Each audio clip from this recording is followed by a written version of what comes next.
While I worked offshore, my wife built a secret life. My name is Richard Coleman, and I worked with an upstream energy company in the Netherlands. My job followed a strict routine: 1 month offshore on a vessel, 1 month back home. The work was hard and lonely, but it paid well, and it kept food on the table. I told myself that sacrifice was part of being a good husband and father. When I was home, I made every day count. I woke up early with the kids, cooked meals, fixed small things around the house, and listened to Lucy talk about her plans. Lucy was my wife, and she was beautiful in a way that made people turn their heads without trying. I trusted her completely. I had no reason not to. Leaving home was always the hardest part. On the night before I returned offshore, Lucy held me tighter than usual. Her arms wrapped around me like she was afraid to let go. "Honey, I'm really going to miss you," she said softly. "1 month away feels so long." "It will be over before you even realize it," I whispered, pressing my forehead to hers. I wanted to believe that. We both needed the money. There was no other choice. The rotation was our life. And for years, it worked. Or at least, I thought it did. At that time, I had no idea that every goodbye was creating space for something I never imagined. Before one of my rotations, Lucy and I made a decision together. She said she felt bored staying home all day. She wanted something of her own, something to focus on while I was away. I agreed. I wanted her to feel happy and fulfilled, even when I was not there. I used my savings to open a small coffee shop for her. The location was perfect, surrounded by offices and busy streets. From the first week, the place was full. Office workers came in every morning, and the lunch rush never seemed to end. Lucy hired 10 staff members and managed the place with confidence. I was proud of her. Later, she joined a gym close to the shop. She said it helped her clear her head and stay healthy. Everything sounded reasonable. Everything made sense. When I was offshore, we talked every day. Always video calls. Always smiles. She showed me the shop, the kids, the meals she cooked. I missed her, but I felt secure. Life felt stable, predictable, almost perfect. That was what made the change so hard to notice. The first crack was small, so small that I almost ignored it. If I had known then what it meant, I would have paid closer attention. But trust has a way of blinding you when you least expect it. A few months later, just before the end of one offshore rotation, I called Lucy like I always did. The phone rang, and rang, and rang again. I checked the time. 20 minutes passed before she finally answered. That had never happened before. My heart started racing. I thought something terrible had happened. Maybe she was hurt. Maybe one of the kids was sick. When the screen finally lit up, I felt a wave of relief, but it faded quickly. Lucy looked tense. Her hair was messy, and sweat shone on her forehead like she had been rushing. She smiled, but it felt forced. "Sorry," she said quickly. "I was busy." "Are you okay?" I asked. Yes, she replied too fast. "Everything's fine." I wanted to ask more, but I didn't. I didn't want to seem suspicious. I told her I would be home the next day. "I can't wait," she said. "I've missed you so much." "I've missed you too," I answered. But something in her eyes didn't match her words. When the call ended, I sat alone in my cabin, staring at the dark sea outside my window. I told myself I was overthinking. That trust meant not questioning every small thing.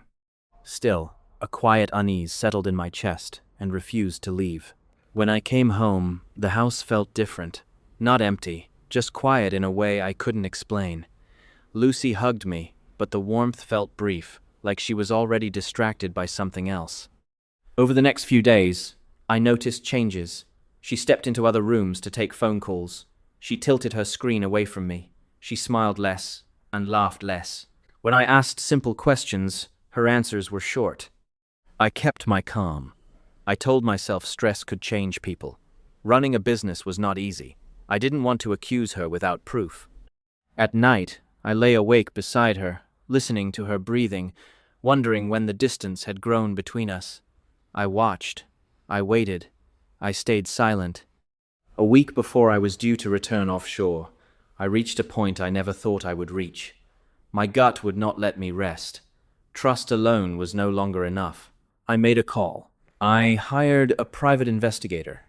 Saying the words felt unreal, like I was stepping outside my own life and watching someone else make the decision. I didn't know what I hoped to find. Maybe I wanted peace of mind. Maybe I wanted the doubt to disappear. What I didn't know was that the truth was already waiting. The investigator didn't take long. When the call came, my hands shook as I answered. He told me to sit down before he showed me anything. That should have been my warning. The first photo hit me like a punch. Lucy, inside the coffee shop I built for her, kissing a younger man. He couldn't have been older than his early 20s. The next images were worse. Videos of them in a car near the gym late at night, her hand on his neck, his face buried against hers. Then came the photo that broke me the most. The two of them walking into my apartment together, holding hands, on a morning when our children were already at school. The evidence was clear, repeated, undeniable. My chest burned with anger and pain. I wanted to scream. I wanted to confront her immediately. I wanted answers that could never make this right. But I didn't do any of that. I loved her. Or at least, I loved the woman I thought she was. I never imagined this level of betrayal. Instead of exploding, I stayed silent. And in that silence, something changed inside me. If the truth had to come out, it would do so on my terms. That was when the plan began to form. For days after seeing the evidence, I lived like a ghost in my own home. Lucy moved around me like everything was normal. She laughed with the kids, talked about the coffee shop, and kissed me on the cheek as if nothing had changed. Every touch felt unreal. Every smile felt borrowed. Inside, I was falling apart. I replayed the photos in my head over and over. Each image cut deeper than the last. I barely slept. When I did, my dreams were filled with half-seen faces and closed doors. Still, I said nothing. I needed time. I needed control. 3 months. That was how long until Lucy's 40th birthday. The idea came slowly, not out of anger, but out of clarity. If she had lived 2 lives, then both would meet in one place. I would not shout. I would not accuse. I would let the truth stand on its own. I began planning quietly. I acted normal. I went back offshore and did my job as if my world was not breaking apart. On the vessel, surrounded by noise and steel, I wrote lists in my notebook. Dates. Names. Times. This was not revenge driven by rage. It was a response shaped by patience. And patience, I learned, can be sharper than anger. While offshore, I watched Lucy closely during our calls. I listened more than I spoke. She talked about business growth and gym routines. I nodded and smiled. I played my part well, but I also paid attention to details. New clothes, new confidence, small lies that didn't match earlier stories. Once you see the truth, you can't unsee it. The investigator continued his work quietly. I asked for updates only when necessary. Each message confirmed the same pattern, the same man, the same places, the same careless confidence. I saved everything. Back home, I began inviting people under the excuse of a birthday surprise. Lucy's parents, her close friends, staff from the coffee shop, family members who mattered. No one questioned it. 40 years felt like a milestone worth celebrating. Lucy was excited. She talked about the party often, guessing themes and colors. Watching her plan, her own downfall was the hardest part. Some nights, I almost stopped, almost confronted her, almost begged for the truth. But I remembered the images. I remembered the lies. And I reminded myself that silence had protected her lies for months. Soon, silence would protect me. As the date grew closer, my emotions settled into something colder and calmer. I stopped crying in secret. I stopped asking why. Instead, I focused on timing. Lucy noticed my calm and mistook it for trust. She smiled more, relaxed more, and let her guard down. That made everything easier. The venue was booked, the screen was arranged, the files were organized in perfect order. I tested everything twice. Nothing could fail. Not this.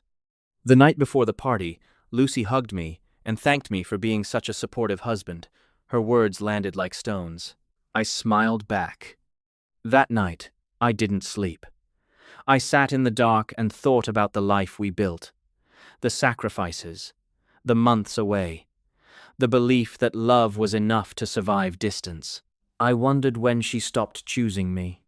Morning came quietly, the house filled with energy and excitement. Lucy dressed carefully, glowing with confidence. I watched her closely, memorizing her face. By evening, the room would see what I had seen, and there would be no way to turn it off. The party started like any celebration. Music played, glasses clinked, people laughed and hugged Lucy, congratulating her on turning 40. She looked happy, completely unaware. I stood among the guests, calm and steady. No one suspected anything. That was important. When everyone had settled, I stepped forward. My heart beat fast, but my voice stayed firm. I thanked everyone for coming. I spoke about love, commitment, and trust. Lucy smiled proudly beside me. Then I turned toward the screen. "I have something special to share," I said. I pressed play. The room changed instantly. Photos appeared, videos followed, messages filled the screen. Each moment was clear, each detail undeniable. Gasps spread through the crowd. Silence replaced laughter. Someone dropped a glass. Lucy froze. Her smile vanished. Her face drained of color as she watched her secret life unfold in front of everyone she loved. I didn't say a word. I didn't need to. The truth was speaking louder than I ever could. When the screen went dark, no one moved. The room felt frozen in time. Lucy's parents stared at her in shock. Her friends looked away. Some guests stood up quietly and left. Lucy turned toward me, her eyes wide and shaking. Her mouth opened, but no words came out. For the first time in months, she had nothing prepared. I didn't shout. I didn't insult her. I simply looked at her and nodded once. That was enough. The party ended without music, without laughter, without goodbye speeches. People left in silence, carrying the truth with them. Later that night, the house felt empty again, but this time it was honest. Lucy tried to explain. I listened, but my heart was already closed. What was broken could not be repaired with words. In the days that followed, everything changed. Friends chose distance. Trust was gone. The life she built in secret collapsed under the weight of daylight. As for me, I felt no joy, only clarity. Revenge wasn't loud. It wasn't violent. It was letting the truth arrive, fully formed, and impossible to deny. And that truth, once seen, could never be unseen. The morning after the party felt heavier than any offshore shift I had ever worked. The house was quiet, but not peaceful. Lucy sat at the kitchen table, staring at nothing. Her eyes were red, and her hands shook as she held a cup of tea she never drank. She tried to talk. She said she was sorry. She said it meant nothing. She said she felt lonely. Each word sounded smaller than the last. I listened without interrupting, but nothing reached me anymore. The damage had already been done. Our children sensed the change. They asked why Mom was crying. I told them the adults needed time to talk. Protecting them became my first priority. That day, Lucy moved into the guest room. The space between us was no longer emotional. It was physical, real, permanent. Messages started coming in. Friends asking questions. Family members choosing sides. Some supported me quietly. Others avoided us completely. Lucy stayed mostly silent, locked in her own regret. I began preparing for my next offshore rotation. Work was familiar, predictable, safe.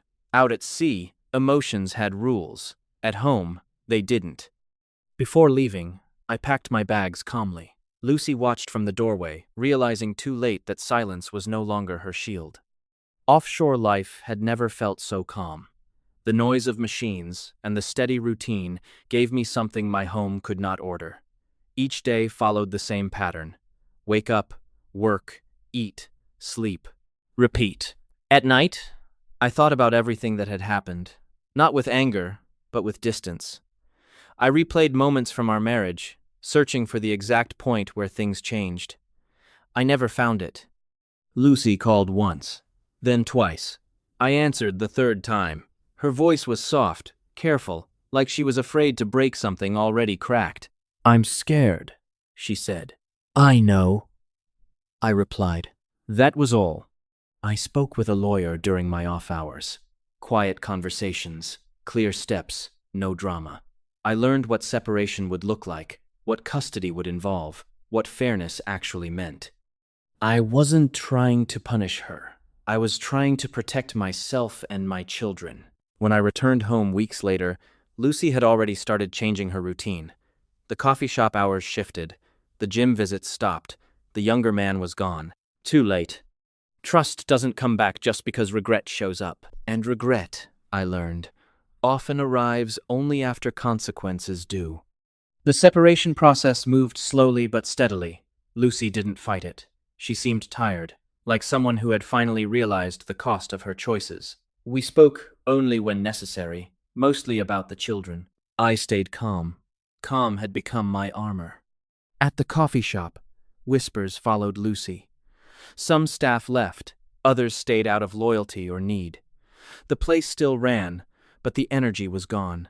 Secrets have a way of draining life from everything they touch. One afternoon, Lucy asked if we could talk properly. We sat across from each other like strangers. She admitted she enjoyed the attention. She said the younger man made her feel seen. She said distance had changed her. I told her distance never forced betrayal. Choice did. She cried. I didn't. That night, I slept deeply for the first time in months. Not because I was happy, but because I was no longer confused. Sometimes, clarity hurts more than lies, but it also heals faster. I knew then that my future would not include her the way my past had. And accepting that felt like stepping into cold water, shocking at first, but steady once you stopped resisting. Months passed. Life settled into a new rhythm. I worked offshore. I came home to my children. We built routines that didn't include tension or pretending. Lucy focused on rebuilding what she could. I focused on what mattered most. The kids adjusted faster than I expected. Children sense honesty even when they don't understand details. One evening, while offshore, I stood on deck watching the sunset over the water. I realized something important. I didn't feel angry anymore. I felt free. The truth had cost me my marriage, but lies would have cost me myself. I stopped checking Lucy's life. I stopped caring about explanations. Closure didn't come from her words. It came from my own acceptance. People often think revenge must hurt the other person deeply, but the real power came from choosing peace over chaos, from refusing to carry pain longer than necessary. Lucy once told me she wished I had confronted her sooner. I told her the truth had its own timing. And when it arrived fully. A year after the party, my life looked different. Smaller in some ways, stronger in others. I still worked offshore. I still missed home, but I no longer feared what waited for me there. Lucy and I spoke calmly now. Respect replaced emotion. We became better parents apart than we ever were together at the end. Sometimes, people asked how I stayed so calm through everything. I told them the truth. I stayed quiet until the truth could speak for itself. I learned that silence is not weakness, it is preparation. The secret life Lucy built did not end my story. It revealed it. It showed me who I was when tested, and who I refused to become. Betrayal changes you, but it doesn't have to break you. As I packed for another offshore trip, my son hugged me tightly. "You always come back," he said. "Yes," I replied. "I always do." And for the first time in a long time, I believed it not just about work, but about myself. Life did not magically improve after the separation. It became quieter, and quiet has its own weight. When I came home from offshore rotations, the house felt different. Not broken, just changed. Fewer voices, fewer expectations, fewer lies. I focused on routine. I woke the kids for school. I packed lunches. I helped with homework. Simple things grounded me. Offshore work had taught me discipline, but home taught me patience. Lucy and I kept our distance. She respected boundaries now, something she had not done before. We spoke only about schedules and the children. There was no warmth, but there was no anger either. One afternoon, I ran into someone from the coffee shop. They looked uncomfortable and avoided my eyes. I realized then that the truth had spread further than I expected. Secrets never stay contained. They move through people quietly, leaving marks behind. That night, I thought about the man Lucy had chosen. I felt nothing. No anger, no jealousy, just distance. That surprised me. Healing didn't arrive with a loud moment. It arrived slowly, in silence, when I stopped asking questions that had no answers. I was no longer trying to understand her choices. I was learning to accept my own. On my next offshore rotation, I was promoted to lead a small team. The responsibility felt heavy, but welcome. Work rewarded focus, not emotion. That made sense to me. During video calls with the kids, I noticed how much they had grown. They laughed more now. The tension they once felt between their parents had faded. That mattered more than anything. Lucy called one evening to discuss school plans. Her voice was steady, controlled. She thanked me for handling everything calmly. I said nothing. Gratitude came too late to change the past, but it mattered for the future. Some nights offshore, I thought about how easily my life could have gone in another direction if I had confronted her early, if I had ignored the signs, if I had exploded instead of waiting. None of those paths felt right anymore. The truth didn't just end my marriage. It gave me clarity. It showed me the value of restraint and timing. I began writing in a notebook again. Not plans, not evidence, just thoughts, lessons, reminders. One line appeared often. Control your response, and you control your future. When I returned home, Lucy told me she was thinking of selling the coffee shop. The business still worked, but the joy was gone. It carried too many memories. I understood. We discussed it calmly, like partners who had learned the cost of dishonesty. I helped with the paperwork, not for her, but for the children. Stability mattered. The day the shop closed, Lucy cried quietly. I watched from a distance. I felt no satisfaction, only acceptance. Some people expect revenge stories to end with celebration. Mine didn't. It ended with release. I spent more time with friends I had neglected during my marriage. People who knew me before the sacrifices. They reminded me of who I was outside of duty. One friend asked if I ever regretted waiting so long to confront Lucy. I thought about it carefully. No, I said. Waiting gave me clarity. Acting too fast would have given me regret.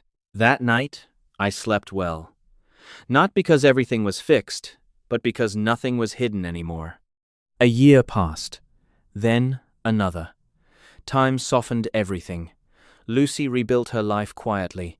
I rebuilt mine steadily. We learned how to coexist for the sake of our children. Offshore work continued.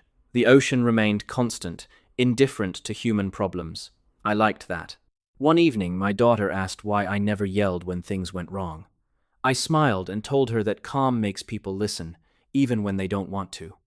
She nodded, like she understood more than her age suggested. I realized then that my silence had taught my children something important. Strength doesn't always shout. Sometimes it waits. I no longer felt like a victim. I felt experienced, tested, stronger. The secret life Lucy built had collapsed, but it had also revealed truths about myself. I could endure pain without losing dignity. I could act without cruelty. That knowledge stayed with me longer than anger ever could. On a quiet morning before another offshore trip, I stood in the doorway of my home and took a deep breath. Life felt balanced, not perfect, real. Lucy wished me a safe journey. The words were simple, respectful. That was enough. As I drove away, I thought about how far I had come. From doubt to certainty, from pain to clarity, from silence to truth. I understood now that revenge isn't about hurting someone back. It's about refusing to carry their lies forward. The truth had done its work, slowly, completely, and I was free. Time did what anger could not. It settled everything into place. I stopped measuring days by pain and started measuring them by progress. Each offshore trip felt lighter. Each return home felt steady. The children grew more confident. They asked fewer questions and laughed more. Our home was quieter, but it was honest. That honesty mattered more than noise ever did. Lucy and I found a rhythm that worked. No secrets, no pretending, just clear boundaries and shared responsibility. We spoke when needed and stayed silent when words would only reopen old wounds. One afternoon, I found an old photo from years ago. Lucy and I smiling, younger, hopeful. I didn't feel sadness. I felt understanding. People change. Choices matter. I realized I no longer needed explanations. I had moved past the need to know why. Knowing what had been enough.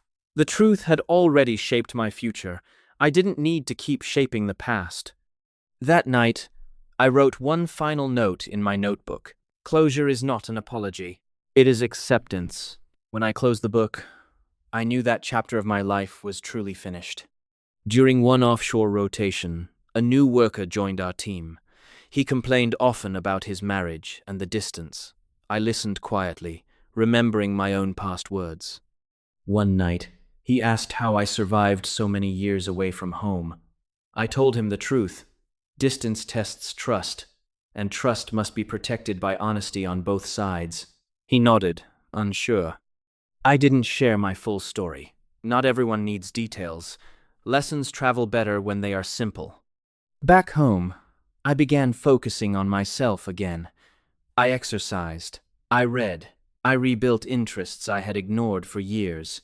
My life was no longer on pause between work rotations. Lucy noticed the change. She respected it. Growth doesn't need approval. I felt stronger, not because I had won, but because I had endured without losing myself. Some people look for justice in loud moments. Mine came quietly, through consistency and self-respect. I stopped defining my life by what I lost. I started defining it by what I kept. And what I kept mattered more than anything that had walked away. One evening, after returning from offshore, my son asked if I was happy. The question surprised me. I thought carefully before answering. Yes, I said, in a calm way. He smiled, satisfied. That moment told me everything I needed to know. Happiness didn't have to be loud. It just had to be real. Lucy and I attended a school event together. We stood apart, respectful. There was no tension, just shared pride. People noticed. Some looked confused. Others looked relieved. Life had moved forward, and so had we. Later that night, I reflected on the party that had changed everything. I didn't regret it. I didn't celebrate it either. It was simply a moment when truth met timing. The secret life Lucy built no longer defined her, or me. What defined me now was restraint, patience, the ability to wait until action mattered. I had learned that silence is not empty. It is powerful when paired with truth. Years passed. Offshore work continued. Promotions came and went. My life remained steady. I told my story only when asked, and even then, I kept it simple. I spoke about trust, about choices, about letting truth speak without force. People listened. One night, standing on the deck of the vessel, I looked out at the dark water and felt complete. Not because everything was perfect, but because nothing was hidden. Lucy found her own path. I wished her well, honestly. Carrying bitterness would have been another kind of prison. I understood now that revenge is often misunderstood. It isn't about hurting someone back. It's about refusing to carry their lies forward. That refusal gave me peace. The sea rolled on, endless and calm. I breathed deeply and felt grounded. My life was no longer divided by secrets. It was guided by clarity. Looking back, I see how easy it would have been to lose myself to anger, to shout, to accuse, to destroy what little remained. Instead, I waited. I let the truth arrive on its own terms, and when it did, it spoke clearly and without mercy. The secret life my wife built did not end my life. It revealed my strength. I learned that patience is not weakness. It is control. Silence is not surrender. It is preparation. Today, I live without fear of what I might discover. There are no hidden calls, no guarded screens, no unanswered questions. I work. I return home. I show up for my children. That is enough. If there is one lesson my story carries, it is this. Truth does not need force, it needs timing. And when the time is right, it changes everything.